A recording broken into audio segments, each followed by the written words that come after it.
اور ہمارا حشر اللہ آقا حسین کے ساتھ کرے. بس ہمارے لیے تو یہی ہے کافی.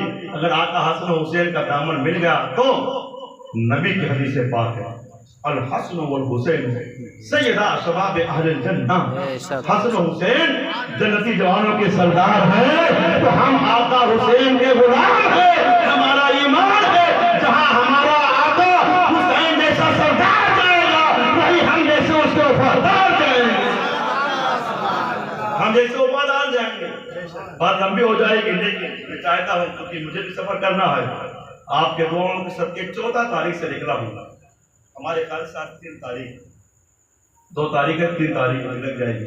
تو یہ غوث پاک کا تذکرہ اور غوث پاک یہ نبی کی آل سے حسنی حسینی سید ہے. گجرات میں سادات کرام بہت ہیں. اپنے یہاں ہمارے علاقے میں ہوتا ہے جو پیر سید ہوتا ہے وہ لوگ اسی کو سید مانتے ہیں. اگر کوئی کاروبار کر رہا ہے جس کے حلال کما کھا رہا ہے وہ ہے سید صاحب یعنی پیر کی شکل میں دیکھنا چاہتا ہے. لیکن گجرات میں اگر کاروباری بھی ہے اور وہ سید ہے تو لوگ اس کا ادب کرتے ہیں احترام کرتے ہیں اور ہونا بھی چاہیے. اس لیے ادب کریں گے تو اللہ اس پہ ہمیں اجر عطا فرمائے گا. نبی کی آل سے محبت کریں گے اللہ ہمیں اس پہ اجر عطا فرمائے گا. یہ تو سمجھنے کی بات ہے. میرے ملنے والے ہیں ان کی والدہ کافی ضعیف تھی تو میرے پاس وہ بیٹھے ہوئے تھے بہت قریب بیٹھے ہوئے تھے. ان کی والدہ آئی دیکھی بہت ضعیف تھی. وہ انتقال ہو گیا اللہ گری کرم فرمائے ناگپور میں. تو جو میرے بہت قریب بیٹھے ہوئے تھے ان کے بیٹے تھے وہ آئیں. اس کے بعد ان کو اٹھا کے تھوڑی دور رکھا اور کہا معلوم نہیں ہے رسول کے سامنے اتنا قریب بیٹھا جاتا ہے ادب بھی نہیں معلوم ہے. اے مسلمانوں یہ وہ چیزیں ہیں جو بڑے بوڑھے ہمیں اور آپ کو سکھا بتا گئے ہیں. اور یہ امام اہل سنت اعلیٰ حضرت کا شعر انہیں خوب معلوم تھا کہ تیری نسل پاک میں ایک بچہ بچہ نور تو ہے عین نور تیرا سب گھرانہ نور. تو بزرگوں سے پاک حسنی اور حسینی سید ہیں. باپ کی طرف سے آپ حسنی ہیں ماں کی طرف سے آپ حسینی ہیں. آقا حسن کیا ہے بیٹوں کے بیٹوں کے بیٹوں کی طرف نسبت اور آقا حسین کی طرف سے آپ کے ماں کا سلسلہ نسب ہے. اس طرح آپ حسنی اور حسینی سید ہیں. اچھا منکرین بھی بہت ملتے ہیں. غوث پاک کے شیعہ غوث پاک کو سید نہیں مانتے وہ تو اپنے وہاں علاوہ کسی کو مانتے ہی نہیں. لیکن ایسے وہ ہیں کہ ان کے بغل اگر کھڑے ہو جائیے تو 1 گھنٹہ آپ کھڑے نہیں ہو پائیں گے. ہم لوگ تو تجربہ کر کے آئے ہیں ٹھیک ہے. لیکن حضور غوث پاک رضی اللہ تعالیٰ عنہ کے بارے میں جو سیدوں کے سردار ہیں ان کی نسل دنیا میں پھیلے ہوئی ہے. جیلانی غوث پاک کے نسب پورے دنیا میں پھیلے ہوئے ہیں. تو حضور غوث پاک کو نہیں مانتے لیکن اعلیٰ حضرت امام اہل سنت کہتے ہیں تو حسنی حسینی کیوں نہ محی الدین ہو. اے خضر مجمع البحرین ہے دریا تیرا. اے خضر مجمع البحرین ہے دریا تیرا. اس کی توجہ شاید میں نے پچھلی بار کی تھی. پچھلی بار یاد نہیں آ رہا مجھے کی تھی نہیں. لیکن مختصر میں چونکہ خضر علیہ السلام یہ وہ ہیں یہ موسیٰ علیہ السلام اور خضر علیہ السلام کا ایک واقعہ ہوا. قرآن میں اس کا تذکرہ آیا ہے. موسیٰ علیہ السلام کے سے ان کی امت میں کسی نے پوچھا اے موسیٰ اس وقت سب سے بڑا جانکار عالم کون ہے؟ تو موسیٰ علیہ السلام نے کہا میں ہوں.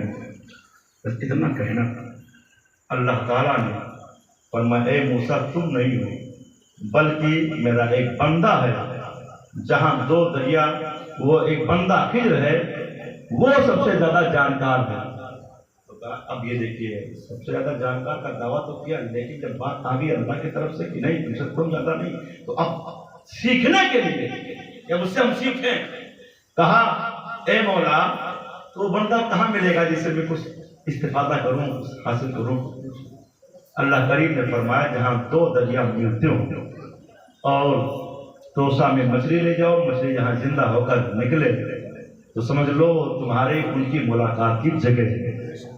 تو موسیٰ علیہ السلام سمجھے جو 2 دریا ملتے ہیں وہ بحر روم ہے بحر فارس. تو چلو چلتے ہیں بحر روم بحر فارس کے پاس چلتے ہیں. 2 دریا وہی مجمع البحرین وہی ہے تو چلو چلتے ہیں اور وہی ملاقات کرتے ہیں۔ اب آپ چلے، آپ کے ساتھ یوشع بن نون کا مزار بغداد شریف میں، یوشع بن نون آپ کے خادم کے حیثیت سے چلے، توسا میں مچھلی بھنی ہوئی رکھا اور اس کے بعد کھانے میں رکھا اور لے کر چلے۔ چلتے چلتے موسیٰ علیہ السلام کو کچھ تھکن محسوس ہوئی، ایک جگہ آرام کرنے کے لیے آپ لیٹے، آرام کرنے لگے۔ پھر اس کے بعد جب بیدار ہوئے پھر آپ چلے، ایک دن ایک رات چلتے رہے۔ موسیٰ علیہ السلام کو بھوک کا احساس ہوا تو کہا اے یوشع، جو کھانا لے کر ہم لوگ لے کر آئے ہیں لاؤ، دسترخوان لگاؤ، لاؤ کھایا جائے۔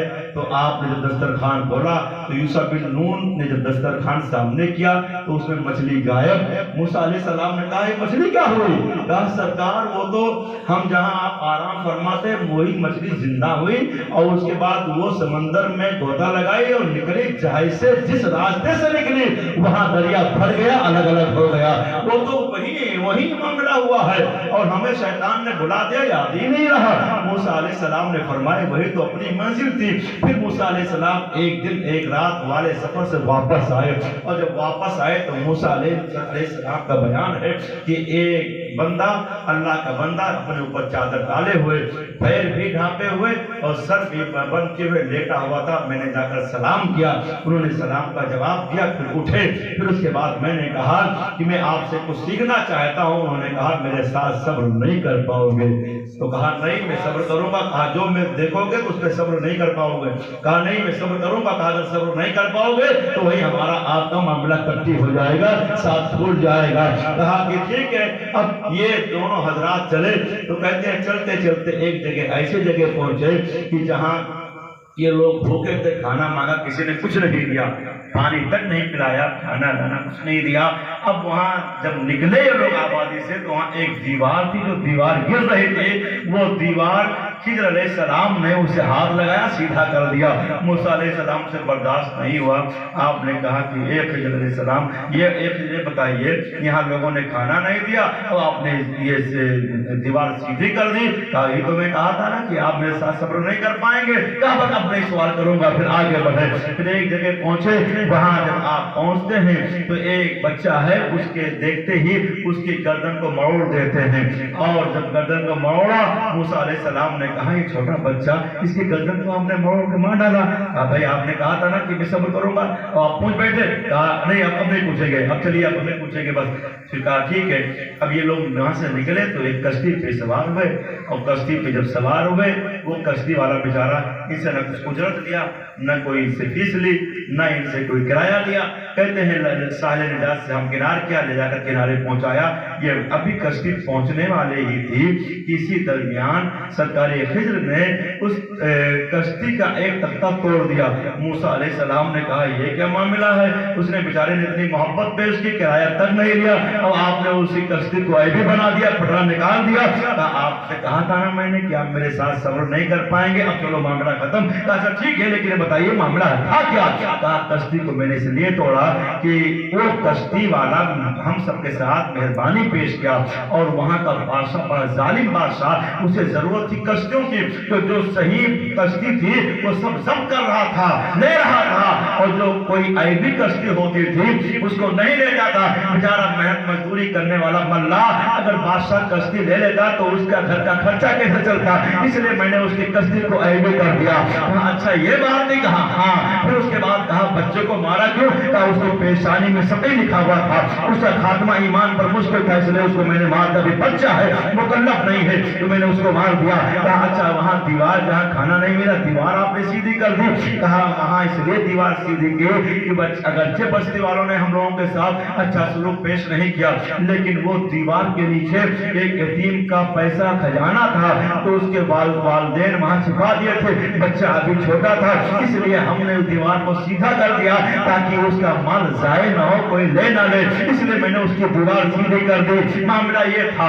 اب یہ پورا واقعہ دیکھیے، جہاں وہ سرکار خضر علیہ السلام سے ملاقات ہوئی ہے وہ سرکار خضر علیہ السلام کی ملاقات کی جگہ مجمع البحرین ہے، یعنی جہاں دو دریا ملتے ہوں۔ تو اب مجمع البحرین اب خضر علیہ السلام سے منسوب اور ان کے واقعے کے تناظر میں یہ چیز ہے۔ موسیٰ علیہ السلام اور خضر علیہ السلام، جو سرکار خضر علیہ السلام وہ ہے کہ جو غوث پاک کی محفل میں کبھی کبھی حاضر ہوا کرتے تھے، تو سرکار خضر علیہ السلام غوث پاک کی محفل میں غوث پاک کی آواز سنا کرتے تھے.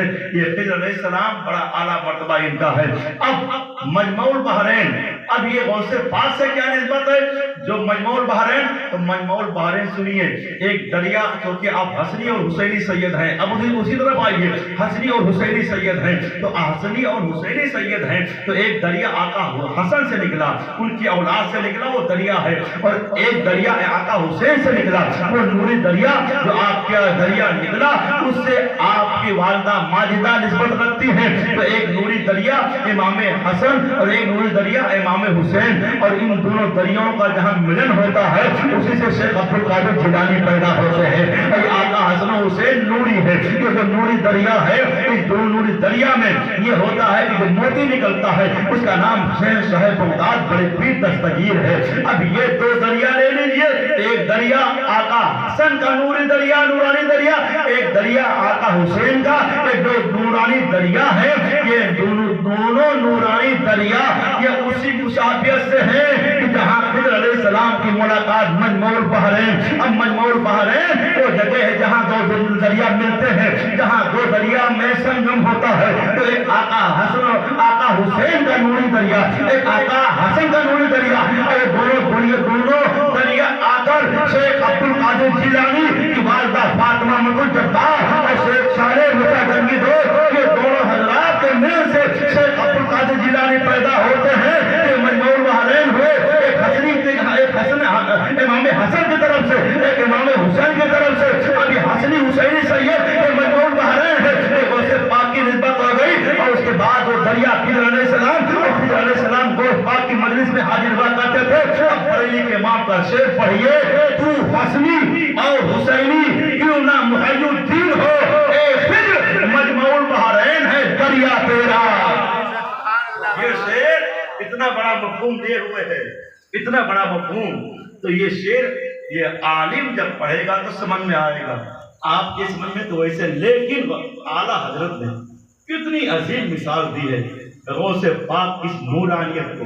اب اسی نوری دریا کا جب ملن ہوتا ہے تو اس سے نکلنے والے موتی شیخ عبد القادر جیلانی، جن کو غوث الغواص کہا جاتا ہے، قطب الاقطاب کہا جاتا ہے، فرد الافراد کہا جاتا ہے، اولیاء کا سردار کہا جاتا ہے. اس لیے بریلی کے امام دوسری جگہ کہتے ہیں تیری نسل پاک میں ہے بچہ بچہ نور کا، تو ہے نور تیرا سب بھرا. یہ غوث پاک کی شان. ایک واقعہ بیان کرتے ہیں، ہم بات ختم کریں گے. حضور غوث پاک کو وسیلہ مثال کے طور پر لنگر کھلاتے ہیں، غوث پاک کو بہت پسند تھا لنگر. حضور غوث پاک رضی اللہ تعالیٰ عنہ کے نام پر لنگر پورے دنیا ہندوستان میں کھلایا جاتا ہے. غوث پاک کے آستانے پہ ہم نے دیکھا لنگر اس طرح پھٹ رہا ہے کہ کہتے ہیں کہ جب امریکی بمباری ہو رہی تھی تب بھی غوث پاک کا لنگر بند نہیں ہوا ہے. غوث پاک کے مشن میں کا ایک حصہ یہ بھی ہے لنگر کھلایا جائے. اور لنگر جب کھلایا جاتا ہے تو اس میں جو غریب امیر کوئی بھی رہتا ہے سب آ کے ساتھ میں کھاتے ہیں. اور یہاں کا تو جو نظام ہے نا ایک بڑا پیارا نظام ہے، بڑا پیارا نظام. یہ اکثر ہم نے دیکھا عرب شریف میں بھی. میں گیا، اعلیٰ حضرت کے خلیفہ ہیں ضیاء الدین مدنی علیہ رحمہ، ان کے پوتے تھے، ان کے گھر جانا ہوا. تو جب ان کے گھر گئے تو جیسے میلاد شریف کی محفل ہوئی، اس کے بعد جب لنگر تقسیم کیا گیا تو بریانی آئی. تو اس میں یہ ہوا کہ ایسے ہی بڑے بڑے تشکری میں، بڑے بڑے پلیٹ میں ایسے ہی کھانا آیا، اور اس کے بعد 8-10 لوگ بیٹھ کے کھانا کھانے لگے. اور میں نے دیکھا ان کو کہ ایک مرغی اوپر رکھی ہوئی تھی، اور اس کے بعد ہم لوگوں نے محسوس کیا کہ ہم لوگ کھانا تو کھا رہے ہیں لیکن وہ کھا رہے ہیں. باقی مرغی جو گوشت ہوتا نا، گوشت نکال کر کبھی میرے سامنے، کبھی کسی اور کے سامنے، کبھی کسی اور کے سامنے ساتھ میں بیٹھ کے کھانا کھا رہے تھے ہم لوگ. تو کبھی ان کے سامنے اپنا گوشت ہم کھا رہے تھے. ہماری نگاہ پڑی تو ہم نے کہا دیکھو قربان جاؤ، یقیناً ان حضرات کے تو کردار بے مثال ہیں لیکن ان کی میزبانی بھی بے مثال ہے، کہ میزبانی بھی بے مثال. تو یہاں جو آپ کھاتے ہیں نا کس طرح، یہ بہت اچھا، اس لیے کہ مومن کے جوٹے میں شفا ہے، مومن کے جوٹے میں شفا ہے. جب مومن ساتھ میں بیٹھ کے کھاتا ہے تو اب ایک دوسرا جب ساتھ میں جھوٹا کھاتا ہے تو اللہ شفا عطا فرماتا ہے. اور ایک کے یہاں کہتے ہیں ارے جھوٹا کھاؤ گے تو جراثیم پھیلے گا، یہ ہو جائے گا، وہ ہو جائے گا. جھوٹا سے اتنی دوری کہ پتہ چلتے ہیں کہ اگر باپ کھائے تو بیٹا جھوٹا کھانے کے لیے تیار نہیں ہوتا. لیکن